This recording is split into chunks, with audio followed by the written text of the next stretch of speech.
মধ্যপ্রাচ্যের ব্যাপারে যে গাজার যে অ্যাট্রোসিটিস যে জেনোসাইড চলছে এ ব্যাপারে আমাদের দুই দেশেরই মোটামুটি অবস্থান একই এবং আমরা দুই পক্ষই চাই যে এই অবস্থার অবসান হোক এবং এই যে ক্ষুধাকে একটা অস্ত্র হিসেবে ব্যবহার করা হচ্ছে এটা আমরা ঘোরতর বিরোধিতা করেছি দুই পক্ষই।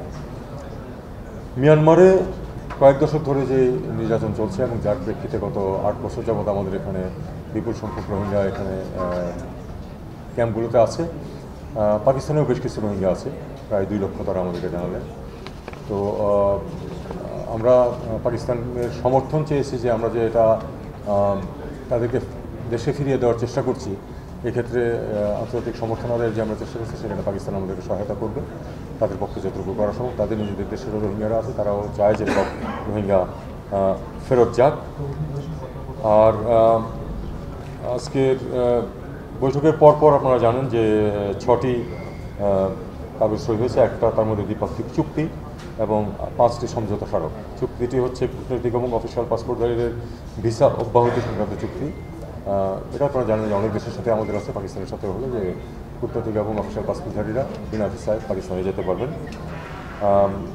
সাধারণ নাগরিকদের ভিসার ক্ষেত্রে পাকিস্তান আমাদেরকে জানিয়েছে তারা অনেক ইজ করেছে, একদিনের মধ্যে ভিসা দিচ্ছে তারা এবং একদিনের মধ্যে ভিসা দিচ্ছে এবং অনেক ক্ষেত্রে ভিসা অন অ্যারাইভেলও কোনো ক্ষেত্রে দিচ্ছে।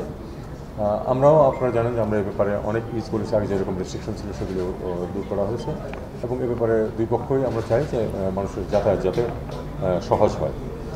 বাণিজ্য বিষয়ে একটি যৌথ ওয়ার্কিং গ্রুপ নিয়ে সমঝোতা স্মারক হয়েছে, সাংস্কৃতিক বিনিময়ের জন্য একটা সমঝোতা স্মারক হয়েছে, ফরেন সার্ভিস একাডেমি দুই দেশের তার মধ্যে সমঝোতা স্মারক হয়েছে, বাংলাদেশ সংবাদ সংস্থা এবং অ্যাসোসিয়েটেড প্রেস পাকিস্তানের মধ্যে একটা সমঝোতা স্মারক হয়েছে এবং বিআইএসএস এবং আইএসএসআই এর মধ্যে পাকিস্তানের আমাদের বিআইএসএস এর মধ্যে একটা সমঝোতা স্মারক হয়েছে পারস্পরিক সহযোগিতার জন্য। সবশেষে আমরা আসলে দুই দেশের মধ্যে বহুমাত্রিক দৃঢ় সম্পর্ক আরও বাড়ানোর ব্যাপারে গুরুত্ব আরোপ করেছি, বিশেষ করে বাণিজ্য বিনিয়োগ ইত্যাদির ক্ষেত্রে, যেটা সরাসরি দেশের জন্য মানুষের জন্য কল্যাণ বয়ে আনবে।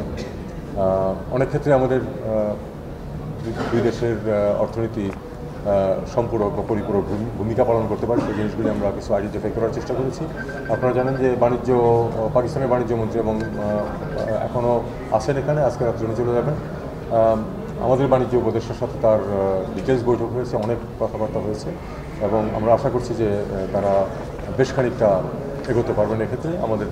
আমাদের দেশ থেকেও যেন আমাদের মন্ত্রীরা ওখানে যান পাকিস্তানে, সেই জন্য তারা আমাদেরকে নিমন্ত্রণ করেছেন এবং আমরা উভয় দেশ দ্বিপাক্ষিক এবং বহুপাক্ষিক ইস্যুতে যাতে আমরা ঐক্যমত পোষণ করতে পারি এবং কাছাকাছি থাকতে পারি সে ব্যাপারে আমরা এক ধরনের মতামত